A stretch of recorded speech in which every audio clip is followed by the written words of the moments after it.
Wagwan. I'm Tyski, I'm a creative filmmaker on YouTube, and today I want to talk about 5 dynamic movements that you should know for your videos. So if you're like a travel filmmaker, you like to shoot fast-paced music videos, B-rolls, events, or even like scripted productions and stuff like that, this actually might just benefit you.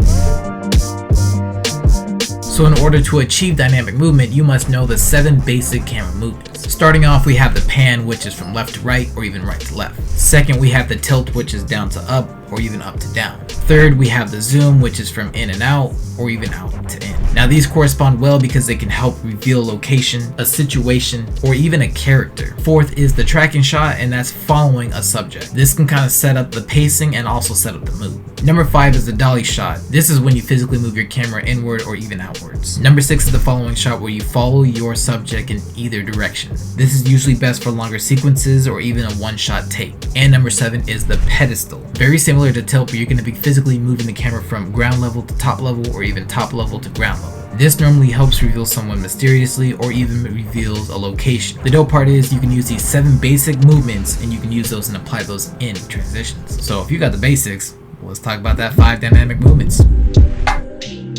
Number 1 is the match transition. It's when you match one clip to another. Usually there's some indication of like one subject doing something while the second subject is continuing that whole motion. This can be objects, this can be items, it can be whatever. If it's just matching, it can still add up to the dynamic movement. Number 2 is my personal favorite, which is the speed ramp. You can film this from fast to slow, slow to fast, medium to fast, medium to slow, different variations. So in order to create a speed ramp on Final Cut Pro, go ahead and search for the pinpoint of where you want the speed ramp to start. For example, start from here, you want to press Shift and B, scroll across the time for how long you wanted that duration, and then find the next point, Shift and B. I can slow this down, and I had shot this at 120 frames, so putting this on normal would make this back at 120. You can use these to give yourself that more flexibility of how long of a range that you want it to be to ramp up, and allowing it to happen and ramp up slower or faster. Now of course you can do this vice versa, where you can make this entirely slow and speed this up to make this entirely fast. It's all up and optional, and you get to change the direction based off the speed ramp that you go. As you can see, you can still apply dynamic movements in multiple ways, as I'm adding the match transition along with the speed ramp of me spinning, converting to the homie spinning. The third is flowing transition. Now this is kind of hard to master, but it's actually kind of fun when you really know the technique on how to really utilize this. A flow transition is when you have one subject that's doing something that's flowing to one direction, and you continue with another separate subject that's doing something entirely different and continuing the flow. Little behind the scenes action. Yo, we're gonna send this to Adidas. You gotta sponsor us, yo. See, right as the homie passes through the next side of the wall, I'm already going yeet right to the other side of the frame of the screen. It's just one motion hitting to the next motion, kind of adding a domino effect. Yeet. The fourth is whip shot. So you wouldn't know it until I told you, but I'm gonna tell you now. From the homie uncuffing his sleeves towards him pumping up his jacket, these are 2 separate clips. Now if you heard of the whip, you would know that it's based off of the pan or even the tilts, but it can also be used and applied by the zoom. I'm using the movements of the match transition, speed ramp, and the whip shots that incorporate within that clip. And last, on number 5, which is another personal one of my favorite, masking transition. It's simply applied on using an object or even the subject to change the transition to the next shot. The masking is just based off of like, you're gonna need some form of item such as pillars or so. You can use a person of yourself or the body itself, etc. Whatever you need, masking is just gonna help you flow the transition for what the next shot that you're going for. Look, keep in mind you also have to shoot for the edit entirely.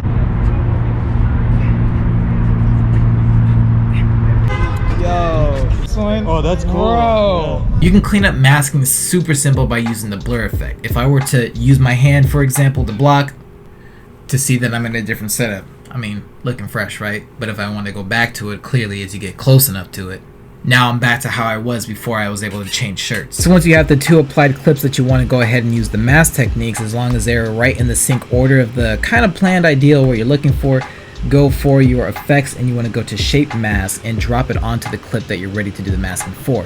From here you'll see that you have the feathering on how round or square it's going to be, you have the feathering itself, and then you have the ability to stretch it to where its ability needs to be. Now you want to go to transformation. You want to go all the way to either the X axis or the Y, depending on which direction your masking will be from. And as you can see that the lineup is already kind of similarity from here, I want to go ahead and start keyframing it, and by inch of where The movement is going, I follow along with the movement, therefore the keyframing is allowing me to shape the mask towards the direction that I want to be going towards.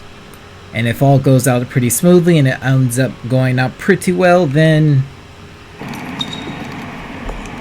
you've now officially made your masking transition. But there's more to masking that goes into far more depth details, and if you want to know more videos about that, then you can feel free to click up here. That's going to be a masking tutorial there. Now, what I enjoy about these 5 dynamic movements is you can really master these very well, and if you can, you're going to improve like your videos like entirely crazy. Hey, honestly y'all, if you like the video, then like the video. If you want to see more videos like this, feel free to subscribe. It's entirely up to y'all. Either way, I appreciate y'all for watching this video if you're subscribed or even not subscribed. Make it do what it is, what it doesn't, and I'm gonna catch you on the next video.